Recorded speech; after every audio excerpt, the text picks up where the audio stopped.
Good evening friends. एक बार फिर आप सभी लोगों का स्वागत है मेरे इस चैनल पे। आज हम बुक होमलेस टू बिलियनियर जो कि एंड्रस पिरे द्वारा लिखी गई है उसका 4th चैप्टर या यूँ कहिए 4th प्रिंसिपल जिसका नाम है thinking time make it A priority, इसको आज हम डिस्कस करेंगे। तो चलिए शुरू करते हैं। एक साइंटिस्ट हुए हैं निकोलस टेस्ला, उनकी एक कोट है। वो कहते हैं कि be alone that is a secret of invention. जब आप अकेले होते हैं तब आप कुछ ना कुछ डिस्कवरी करते हैं या इन्वेंशन करते हैं। और be alone that is when ideas are born. जब आप अकेले होते हैं तभी कुछ नई चीज़ को खोज पाते हैं आप। अब हम स्टार्ट करते हैं। जो लास्ट चैप्टर में हमने डिस्कस किया था कि ऑथर ने जॉब स्टार्ट कर ली थी एज मार्केटिंग एग्जीक्यूटिव की।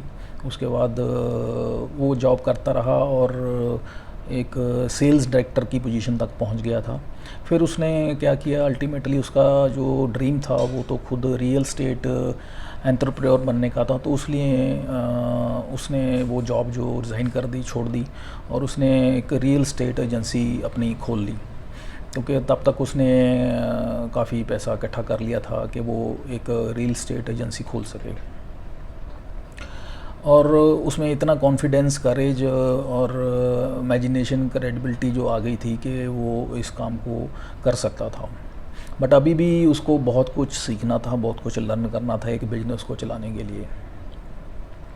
और फिर वही जो कहते हैं कि कोई भी नया काम स्टार्ट करते हैं तो उसमें दिक्कतें आती हैं क्योंकि एक्सपीरियंस की कमी होती है। वही इसके साथ भी हुआ ऑथर के साथ। जो चीज़ें थी वो नेगेटिवली टर्न करने लगी, नेगेटिव स्पायरल शुरू हो गया इन द सेंस के एक्सपीरियंस कम होने की वजह से या और कई फैक्टर ऐसे थे जिसका इसको पता नहीं था। उससे क्या हुआ कि इसके क्लाइंट कम होने शुरू हो गए, रेवेन्यू डाउन होना शुरू हो गया और हालात यहाँ तक पहुँच गए कि सैलरी देने के लिए पैसे नहीं थे। जो रेंट पे लिया हुआ था ऑफिस, उसके पैसे इसके पास नहीं थे देने के लिए। तो फाइनली क्या हुआ, इसको यहाँ तक हालात हो गए कि जो इसका ओनर था ऑफिस का, उसने इसको अल्टीमेटम भी दे दिया कि ऑफिस खाली कर दे। और ऑथर कहता है कि ये this was his worst business failure. ये जो टाइम चल रहा था ये उसका सबसे बिजनेस का बिगेस्ट फेलियर टाइम चल रहा था। वो इसलिए क्योंकि इस टाइम में हालात ये हो गए थे कि वो जैसे पहले बताया कि वो बिल्कुल कह लीजिए उसको इनकम नहीं हो रही थी और सैलरीज नहीं दे पा रहा था, रेंट नहीं दे पा रहा था। अभी एम्प्लॉइज़ को वो सोच रहा था कि मैं कैसे फेस करूं, कैसे उनको बताऊं कि मैं आपकी सैलरी नहीं दे सकता, क्योंकि वो एम्प्लॉइज़ उसके लिए डेडिकेटेडली काम कर रहे थे।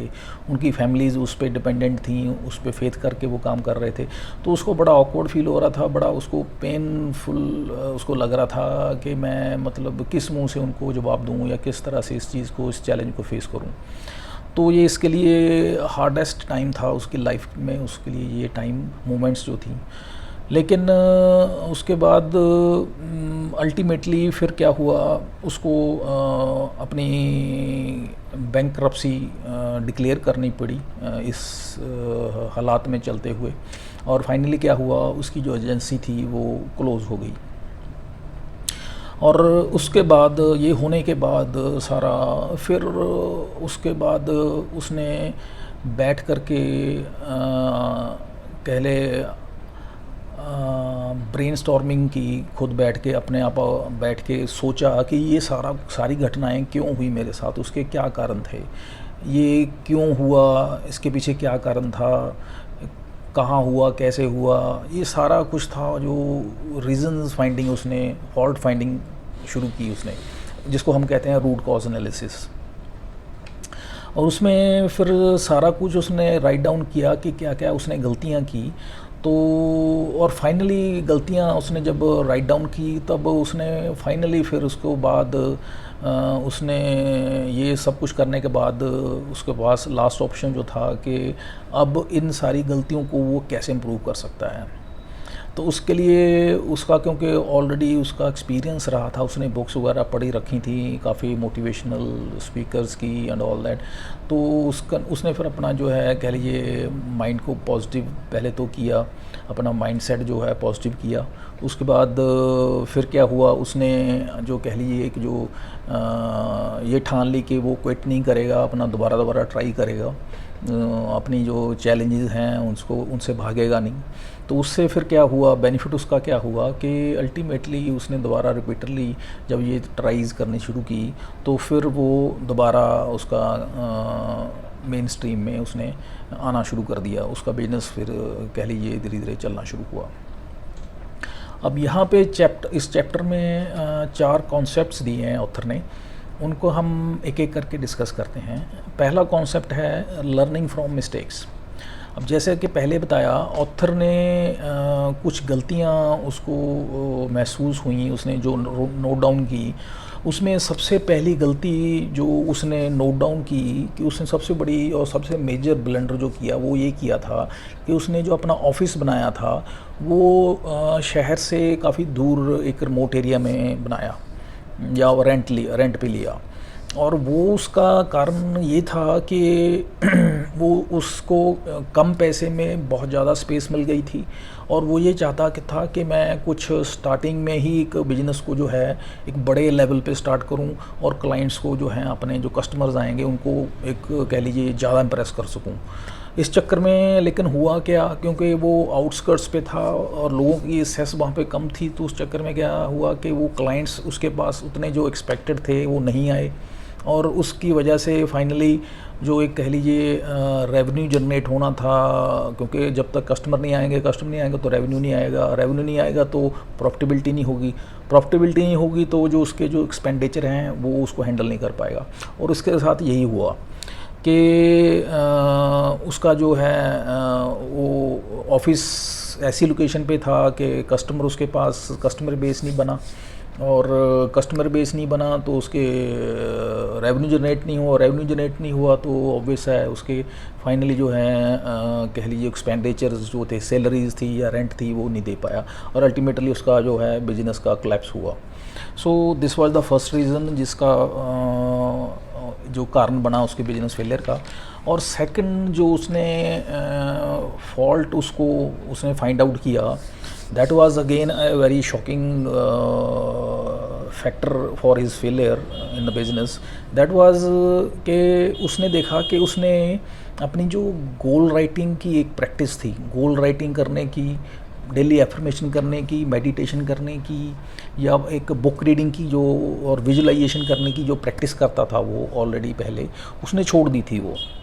और इससे हुआ क्या कि वो जो है कह लीजिए एक जो माइंड जो है उसका एक नेगेटिव साइकिल में चलना शुरू हो गया, नेगेटिव स्पायरल में चलना शुरू हो गया। वो एक हमेशा ऑलवेज एक वरीड स्टेट में रहना शुरू हो गया उसका mind, instead of being in a positive state of mind.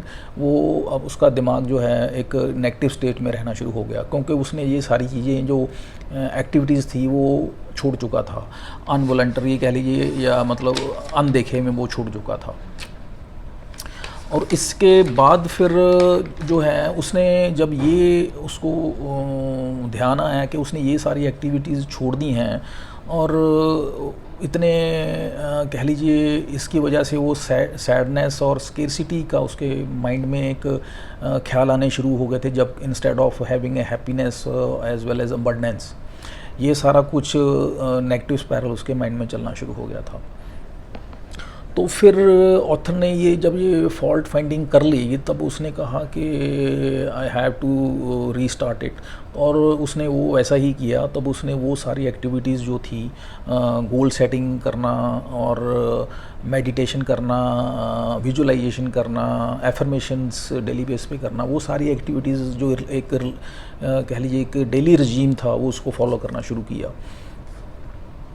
और उसने ऑथर ने ये देखा कि इन चीज़ों को उसने पिछले 1 साल से नहीं किया था और उसका इम्पैक्ट कितना उसके बिजनेस पे नेगेटिव पड़ा, उसने देख के वो हैरान था कि ये एक साल मैंने ये एक्टिविटीज़ नहीं की तो मेरा बिजनेस कितनी हाइट पे था और गिर के वो कहाँ मतलब एक तरह का कह लीजिए ज़ीरो हो गया था।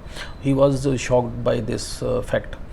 तो फिर वो समझ गया इस पावर को कि इन चीज़ों में, इन जो लॉज हैं, ये जो द बुक सीक्रेट में जो लॉज लिखे थे वो कितने इफेक्टिव हैं या कितने काम करते हैं। तो वो बिल्कुल इस बात पे फर्म हो गया, कंफर्म हो गया उसको। तो उसने फिर ये सारी एक्टिविटीज़ जो हैं दोबारा से विद फुल कॉन्फिडेंस वो दोबारा स्टार्ट कर दी। और उसके लिए फिर उसने स्टार्ट किया, ये जो है कह लीजिए एक डेली जो एक रजीम बना ली, एक डेली प्रैक्टिस स्टार्ट कर दी कि सुबह उठता था वो क्या कहता, पिछले उसके घर में गार्डन था उसमें जाता था, वहाँ पे जाके मेडिटेशन करता था। अपनी उसने कह लीजिए गोल सेटिंग स्टार्ट कर दी, विजुअलाइजेशन स्टार्ट कर दी, एफर्मेशंस लिखनी स्टार्ट कर दी। और घर में क्या है, A4 साइज़ पेपर जो हैं सभी जगह अपनी वॉल्स पे लगा दिए, अपने जो फ्रिज कह लीजिए या अपने उसके कपबोर्ड्स थे उस पे लगा दिए, अपनी सारी जो उसकी एफर्मेशंस थी, गोल्स सेट किए थे वो सारे लिख के लगा दिए, ताकि वो उसको हमेशा दिखाई देते रहें और उसके हमेशा माइंड में रहें और वो उनको विजुलाइज करता रहे, ताकि और वो उसके माइंड में एम्बेड हो जाएं और वो फाइनली एग्जीक्यूट हो जाएं। तो ये सारी एक्टिविटीज़ दोबारा से जब उसने शुरू की तो उसका बेनिफिट क्या हुआ कि with due course of time उसकी जो माइंडसेट थी वो फिर पॉजिटिव हो गई और वो एक अबंडेंस माइंडसेट में कह लीजिए शिफ्ट हो गया उसका सारा। अब ऑथर के पास कोई ऑफिस नहीं था क्योंकि सारा कुछ वो उसका बैंकक्रप्ट हो चुका था, बिक चुका था, लेकिन फॉर्चुनेटली उसके पास एक 6 मीटर स्क्वायर का एक बूथ था, फॉर्चुनेटली एक लोकल शॉपिंग मॉल में। तो इसने फिर वहाँ पे जाके अपना ये सारा कुछ दोबारा जो है कह लीजिए स्टार्ट किया सिस्टम अपना रियल एस्टेट का जो भी था, और विद ऑल दिस फैक्टर्स जो उसने दोबारा स्टार्ट किए थे। तो इससे फिर इसका फ़ायदा क्या हुआ, इससे अगेन सरप्राइजिंगली फ़ायदा ये हुआ कि विद इन 2 मंथ्स उसने जो है कह लीजिए अपना रिवाइवल फिर कर लिया और उसकी अर्निंग स्टार्ट हो गई, क्लाइंट्स आने शुरू हो गए और बहुत ही कम समय में उसने इतना मार्केट में अपना कैप्चर कर लिया या उसको ग्रास्प कर लिया या होल्ड कर लिया कि उसके बाद अच्छा खासा डेटाबेस क्लाइंट्स का इकट्ठा हो गया, क्लाइंट्स का, बायर्स का, इन्वेस्टर का उनके पास आने शुरू हो गए और उन्होंने रादर इसको ऑथर को रिक्वेस्ट किया कि वो एक ऐसी अपार्टमेंट बिल्डिंग जो है प्रोजेक्ट को इनिशिएट करें। तो इन्होंने उनकी राय को समझते हुए, उनकी जो उनकी रिस्पेक्ट करते हुए, उनकी फंडिंग को उनकी फंडिंग की सपोर्ट लेते हुए ये प्रोजेक्ट स्टार्ट किया और उसको एग्जीक्यूट किया। और ये क्योंकि खुद भी चाहते थे एक बिल्डर बनना, डेवलपर बनना रियल एस्टेट में, तो इस हिसाब से ये एक स्टेपिंग स्टोन था उनकी इस बिलियनियर जो उनकी जर्नी थी उस तरफ जाने की तरफ। तो इस तरह से ये जो है इन्होंने अपना माइंडसेट जो शिफ्ट किया उसके रिज़ल्ट इनको आने शुरू हो गए और उनका जो जर्नी स्टार्ट हो गई। सेकंड कॉन्सेप्ट है इसमें ऑथर ने डिस्कस किया, that is a thinking time. इसमें क्या है कि ऑथर जो था वो नेचर को बहुत प्यार करता था। वो हमेशा जो है माउंटेन्स पे चढ़ना पसंद करता था, अपना कह लिए वाइल्ड फॉरेस्ट में जाके वहाँ पे कैंपिंग वगैरह करना उसको अच्छा लगता था, या यूँ कह लीजिए वो क्राउडेड टाउन से या जो दिल्ली की हसल बसल थी उससे कुछ टाइम के लिए स्पेयर करके नेचर के साथ बिताता था। और उसको ये पता था कि मैं अगर ये डेली रूटीन से अगर मैं कुछ दिन के लिए ऑफ भी हो जाऊंगा, कट ऑफ हो जाऊंगा, तो कुछ नहीं होने वाला। और लेकिन इसका फ़ायदा उसको क्या होता था, या वो उसकी अंडरस्टैंडिंग या माइंडसेट ये था कि वो जब नेचर के साथ इस तरह से मिक्सअप होता था या जाता था तो वो एनर्जाइज्ड फील करता था, तो he feels connected with the nature. और उसका फ़ायदा क्या होता था, उसको ऐसा महसूस होता था कि जिस तरह के नेचर के साथ उसकी डायरेक्ट लिंक हो गया है और उसका जो सबकॉन्शियस माइंड है वो सीधा जो है आइडियाज़ जो हैं उसको नेचर की तरफ से आ रहे हैं और वो उन पे आगे एग्जीक्यूट कर सकता है, अपने जो फ्यूचर में उनको प्लान करके उनको एग्जीक्यूट कर सकता है और वो अपना जो लाइफ में चाहता है उसको अचीव कर सकता है। और इसी तरह से आगे हुआ भी। और इसमें एक बात और थी, उसने जैसे जैसे ये वो करता रह गया और ये जो टाइम वो स्पेंड करता था नेचर में जाके, उसको उसने इसको थिंकिंग टाइम दिया नाम उसको। नेचर में जाके वो जितना भी टाइम बिताता था उसको उसने थिंकिंग टाइम दिया अपना। लेकिन इस थिंकिंग टाइम का मतलब उसका ये नहीं था कहीं पे भी ऑथर का कहने का कि आप बिल्कुल ही कट ऑफ हो जाओ किसी से या अपनी फैमिली से या दुनिया से। इसका ऐसा कुछ मतलब नहीं है। इसका मतलब ये है कि आप कुछ समय के लिए डेली रूटीन पे आप कुछ समय अपने लिए निकालिए, उस नेचर के साथ अटैच करिए अपने आप को, उसमें मेडिटेशन करिए, योगा करिए, वॉक पे जाइए या कुछ भी ऐसा करिए जिससे आप अपने आप को चार्ज करें, नेचर के साथ जोड़ के जो है अपने आप को कह लीजिए उसकी जो एक सुपर नेचुरल पावर है, सुपर इंटेलिजेंस है या गॉड है, वो जो है उसके साथ अटैच होके उसकी एनर्जी जो है आपको आपकी बॉडी में आए और आप एनर्जाइज्ड फील करें और अपने जो काम है उसको बेहतर या एक पॉजिटिव वे में कर सकें। और इससे बेनिफिट क्या होता है कि आपका जो माइंड है वो रिलैक्स रहता है और जो आपकी फोकस की कैपेबिलिटी है वो बढ़ जाती है और आप जो है अपनी जो डे इन डे आउट के जो रूटीन्स हैं, जो रूटीन वर्क हैं, वो एफिशिएंटली कर पाते हैं। और इस दौरान जो है आपके पास आपके माइंड में कोई वरी, कोई फियर ऐसा कुछ नहीं होता है। और आप जो है हमेशा चार्ज्ड फील करते हैं और जितनी भी आप में लाइफ में कंप्लीशमेंट करना चाहते हैं वो कर पाते हैं। थर्ड कॉन्सेप्ट इसमें ऑथर ने लिया है, that is a response time. इसमें क्या होता है कि जब भी हम किसी क्राइसिस में होते हैं तो हमारा एक ह्यूमन साइकोलॉजी है, उसमें क्या होता है कि जब भी क्राइसिस होता है तो हम ऑल ऑफ ए सडन हमारा माइंड जो है वो फाइट और या फ्लाइट मोड में चला जाता है। फाइट या फ्लाइट मोड क्या है बेसिकली, या तो उस सिचुएशन में वो लड़ेगा या फिर भाग जाएगा। दो ही ऑप्शंस उसको दिखाई देती हैं इन क्राइसिस। ये ह्यूमन नेचर है by default, fight, either fight और फ्लाई, या तो लड़ो या फिर भाग जाओ। तो इस केस में क्या होता है कि वो फाइट एंड फ्लाइट मोड में इसमें कह लीजिए उसको सभी जगह सभी तरफ उसको नेगेटिव भी नज़र आती है, सभी जगह उसको प्रॉब्लम भी नज़र आती हैं और वो मतलब अपने आप को एक नेगेटिव स्पायरल में ही पाता है। इसमें सबसे बड़ा एक मिस क्या होती है चीज़, मिस सबसे बड़ी चीज़ होती है सॉल्यूशन फाइंडिंग। कि वो उसका माइंड जो है सॉल्यूशन फाइंडिंग की तरफ जाता ही नहीं है कि उसका हम इंस्टेड ऑफ फॉल्ट फाइंडिंग या instead of this fight and flight mode solution को फाइंड करे या सॉल्यूशन को ढूंढे कि इसका सॉल्यूशन क्या हो सकता है, उस तरफ उसका ध्यान ही नहीं जाता है। सो इसको जो है जो रिएक्ट करने की जो आदत है इंस्टेड ऑफ कहते हैं ऑथर, इसमें हमें रिस्पॉन्ड करना चाहिए। और डिफरेंस क्या है रिएक्शन और रिस्पॉन्ड में? रिएक्ट में तो वही है कि कोई एक्शन हुआ, कोई एक्टिविटी हुई, कुछ घटना घटी, उसके अगेंस्ट आपने रिएक्ट किया। वो भी जनरली क्या होता है कि हम नेगेटिवली ही रिएक्ट करते हैं। रिस्पॉन्ड में ये है कि आपके साथ कोई घटना हुई, आपने उसका इमीडिएटली उस पर बाउंस बैक नहीं किया, उसके रिएक्ट नहीं किया, उसके घटना हुई उसको आपने एनालाइज़ किया ठंडे तरीके से, ठंडे दिमाग से उसको सोचा, उसके सारे रीज़न्स फाइंड आउट करिए क्यों हुआ, कैसे हुआ। उसके बाद फिर आपने उसके बाद उसके सारे एस्पेक्ट्स देख के फिर उसका सॉल्यूशन फाइंड आउट करके फिर उसके बाद उस पर आपने एक्ट किया। That is a responding system. तो this is a difference between reaction and response. और ये जो कैपेबिलिटी है रिस्पॉन्डिंग की, किसी चीज़ पे रिस्पॉन्ड करना, ये जो करेक्टरिस्टिक है ये हम डेवलप कर सकते हैं with due diligence and with will power. और ऐसा नहीं है कि ये इसको हम डेवलप नहीं कर सकते हैं। और जब हम रिलैक्स्ड माइंड होते हैं और हम कह रहे हैं विल पावर होती है, तो हमारा जो है जो सॉल्यूशन है हम उसकी एफिशिएंटली उसका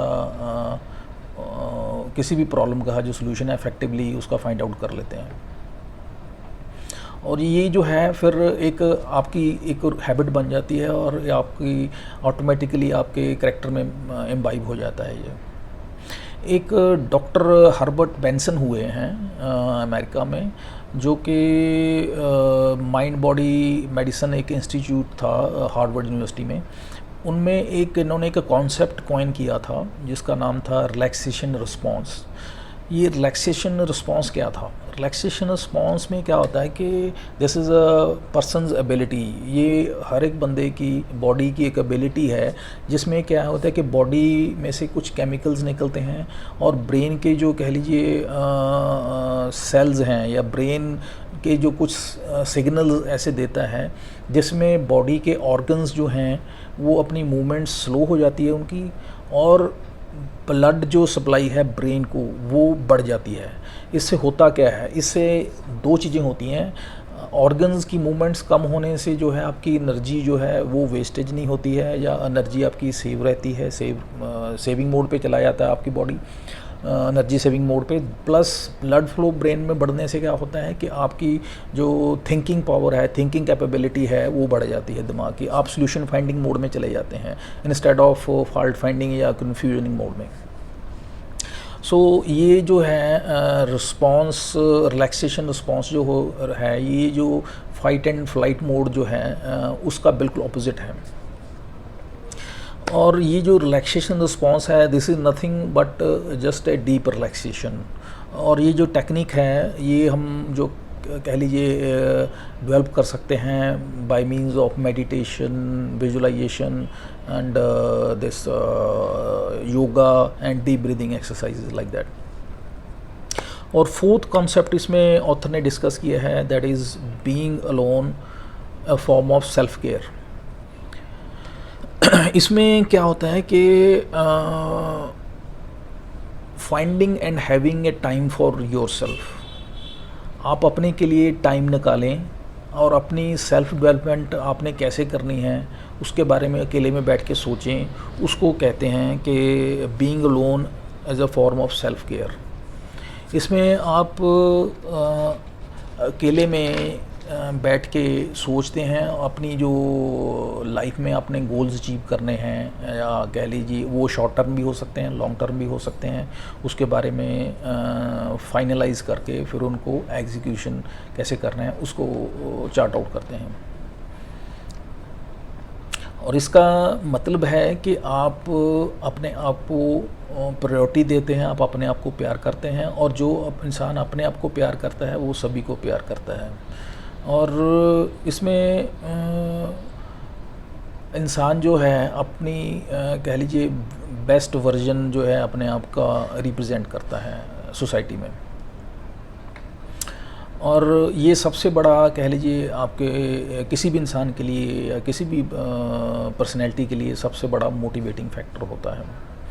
सो ये हमारे लिए बहुत ज़रूरी है कि हम जो है अपने लिए टाइम निकालें, अपने लिए कह लीजिए सेल्फ़ केयर करें, ताकि एक जो है एक अपने आप में हम होलसम पर्सनैलिटी फील कर सकें। और एक कहावत भी है कि biggest breakthrough comes from solitude. मतलब कहने का जितनी भी बड़ी इन्वेंशंस, डिस्कवरीज़ या कुछ भी होता है वो हमेशा जब इंसान अकेला होता है तभी होती हैं। अकेला होता है वो कब क्यों होता है? इसलिए होता है क्योंकि जब अकेला बैठता है इंसान तब वो उसकी जो कह लिए सिक्स सेंस जो है वो काम करती है, और सिक्स सेंस काम करती है और कैपेबिलिटी उसकी इन्हांस हो जाती है, और उसकी जो डायरेक्ट जो है उसकी सिक्स सेंस के थ्रू जो है इनफाइनाइट इंटेलिजेंस के साथ उसकी अटैचमेंट होती है और उसको नए नए आइडियाज़ आते हैं, और फिर वो कैपेबल हो जाता है नई नई इन्वेंशंस को करने के लिए। So this is all about this chapter, that is thinking time make it a priority. और उम्मीद करता हूँ कि काफ़ी लर्निंग्स आपके साथ शेयर कर पाया हूँ। अगले चैप्टर को डिस्कस करेंगे नेक्स्ट वीडियो में। तब तक के लिए मुझे आज्ञा दीजिए। Have a nice day. Thank you. Bye bye.